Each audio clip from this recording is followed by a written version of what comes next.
Stickman Warriors Online Epic War is a physics combat simulator that pits you against enemies ready to beat you to a pulp. Except there's no gravity. The lack of any kind of gravity is what makes this combat simulator interesting. A countdown begins, then intense punk rock music begins to play. After that, you're floating around in a geometric shape for some reason, beating on your enemies as they fly past you and try to dictate their direction towards punching your face. Each character, including yourself, has a limited pool of health that is removed when you get hit. The health system is obscured, instead providing only different colours changing based on your health. The worse off you are, the redder your wrists, until you finally explode and lose. Each body part is worth a different value.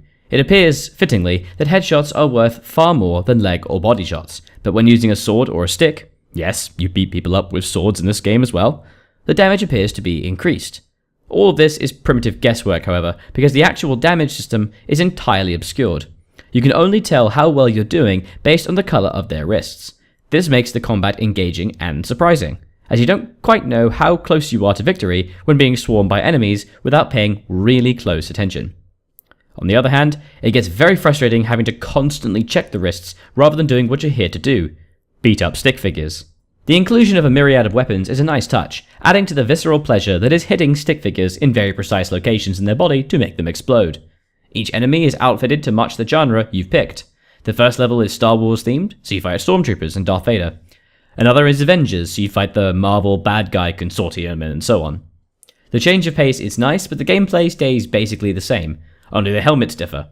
It would be nice if the gameplay actually altered as the level design shifted. The greatest sin of Stickman Warriors Online is, however, the proclivity towards advertisements. Every single time you finish a level, whether you win or lose, you are beset by a 5-second ad. Ads are a part of mobile gaming, but the oversaturation of them ruins any kind of immersion that might be achievable in a beat-em-up stick figure game. Stickman Warriors Online serves as a reminder of a few things. 1. That too many advertisements can annoy anyone, no matter the quality of the gameplay. 2. That beating up stick figures has always and will always be extremely fun. And finally, 3. Don't judge a game by its ridiculous generic title, nor the opening images. Beating up enemies in zero gravity is a lot more fun than you might think. Plus, beating up stick figures with lightsabers. If you don't mind too many ads, what's not to like?